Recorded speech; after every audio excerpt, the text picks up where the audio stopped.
Coca Cola Amatil is a company that produces, markets and distributes a range of beverages and food products.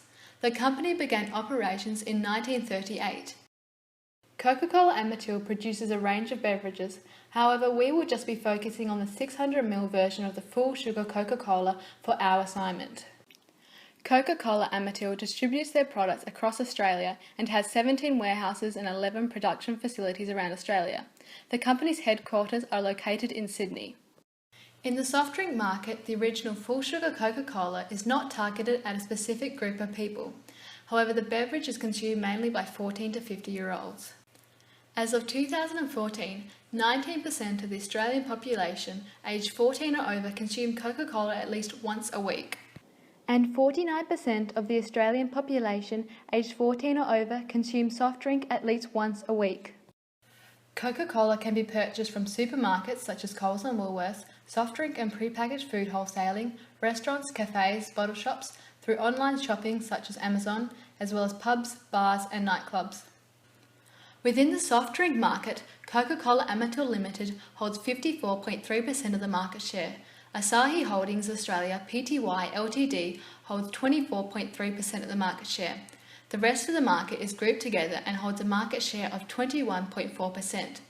The reason the rest of the market is grouped together is because there are no other dominating brands, as True Blue Beverages, which is the next largest company, only has an estimated market share of less than 5%. The concentration ratio is high in the soft drink market, as the top two brands account for 78.6% of all sales, and no other company makes over 5% of the industry revenue. There are 78 businesses in the soft drink industry according to the ISIB Industry Report on Soft Drink Manufacturing in Australia, and Coca-Cola's main competitors are Asahi Holdings Australia Pty Ltd, True Blue Beverages Pty, Woolworths, Wimmers, Coles, Burt Soft Drinks, Trend Drinks, Parker's Organic Juices Pty Ltd and Saxby's Soft Drinks. There are a number of barriers to entry in the soft drink market, which include the technology adopted by the major brands, which is constantly changing. There is also a large investment required to create distribution networks. In addition, within the industry, there is already loyalty to existing brands, and existing brands also hold dominance over the market and its distribution channels. In order to compete in the market, a company must offer a range of beverages, and there is limited shelf space in retailer stores. In addition, a large investment is required to establish operations, as the industry is capital intensive. The barriers to exit are that there has been a large investment in specialised equipment, machines and facilities that, because of the size of the number, may not be easily sold. Furthermore, with 14,000 employees in Australia, the company would have high fixed costs associated with the redundancy payments and the benefits that must be paid to these redundant employees. Integration is available in the soft drink industry, as companies such as Asahi Holdings and Coca Cola have been able to acquire companies in other beverage and food industries and integrate these different products into their existing operations. R&D expenditure is used within the soft drink industry to address locally relevant needs and focuses on a certain area of innovation, such as new products and environmentally friendly packaging. Advertising is used in the soft drink industry to differentiate products and is especially targeted at teens and young adults, with Coca Cola having advertising campaigns such as Colour Your Summer and Share a Coke, and Asahi Holdings having advertising campaigns such as Pepsi emojis and Live Life to the Max. In addition, Coca Cola Amatil and Asahi Holdings spends a large amount of money each year on advertising in order to create brand loyalty.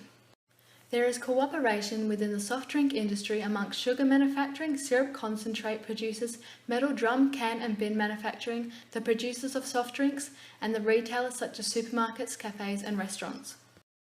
With Coca-Cola being such a largely established company, factors of production for Coca-Cola are managed efficiently in order to gain a competitive edge and hold a significant share in the soft drink market. Factors such as land, labour and capital resources influence productions and profitability of the company. Firstly, land. Land is defined as all naturally occurring resources that are used in the production of goods and services. In terms of Coca-Cola, many naturally occurring resources are used, especially in the actual production of the soft drink.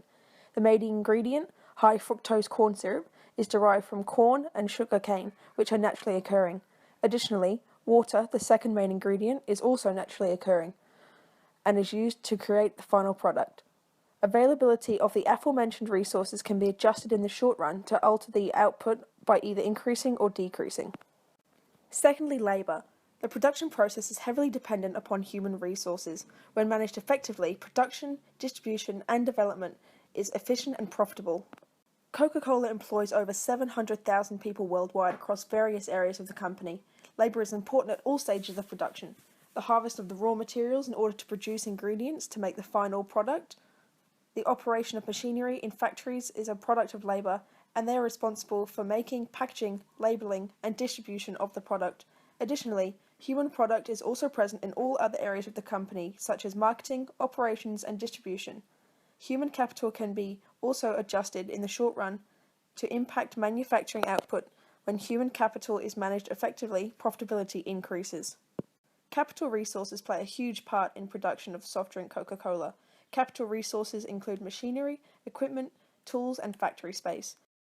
Coca Cola has more than 900 bottling and manufacturing factories worldwide, all housing state-of-the-art machinery to effectively and efficiently produce and package the final product. Machines range from conveyor belts to filling and labelling to electronic packaging inspection. Nearly every aspect of the physical production of the product is done by machinery that is overseen by a human. Managing capital resources and labour can effectively increase profit drastically. For Coca Cola, raw materials and labour hours can be adjusted in the short run to impact manufacturing, making them variable factors of production. Conversely, fixed factors are those that cannot be readily changed. For Coca Cola, these include major pieces of machinery and equipment, factory space, and key managerial personnel. Now we consider the market model of the industry in which Coca Cola exists and the estimation of its demand and costs. The market structure is most likely a duopoly. As you can see from the pie chart, there are two dominating firms, Coca Cola and Asahi Holdings. The duopoly exhibits characteristics of an oligopoly, such as it's quite difficult to enter and exit this market, as you can imagine. There is mutual price interdependence among sellers, such that a firm's pricing decisions affects its competitors' profits and vice versa. The competition between firms tends to be non-price, which is quite important for Coca Cola because it's not a new company, it's quite an old company, it's been around for quite a while now, but it has still retained its market share by product differentiation and very strategic marketing.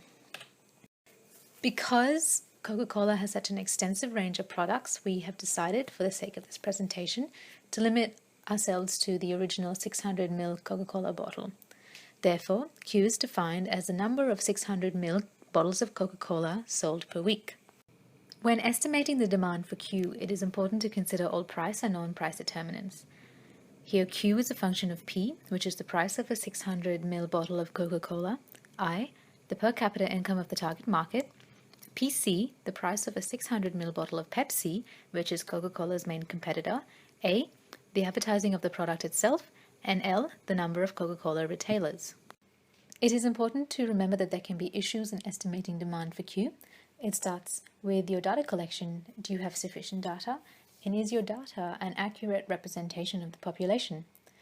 There is also an uncertain relationship between the independent variables. Then you have the issue that it's quite hard to measure things, non-price determinants such as tastes and preferences or future expectations, even though they're quite important in estimating demand. The technique used to estimate demand can also be used to estimate cost. But here it begins with the production function, which is essentially a relationship between the firm's inputs and the outputs resulting from the use of these inputs. Estimating costs can be complicated as firms have fixed and variable costs, as well as short-run and long-run costs.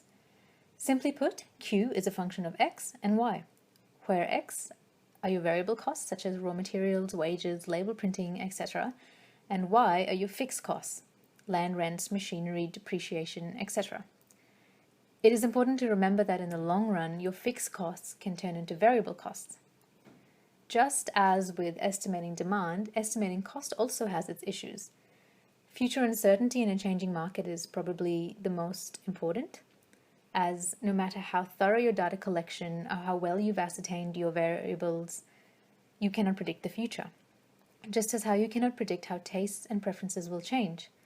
Data collection in itself can be expensive and tedious.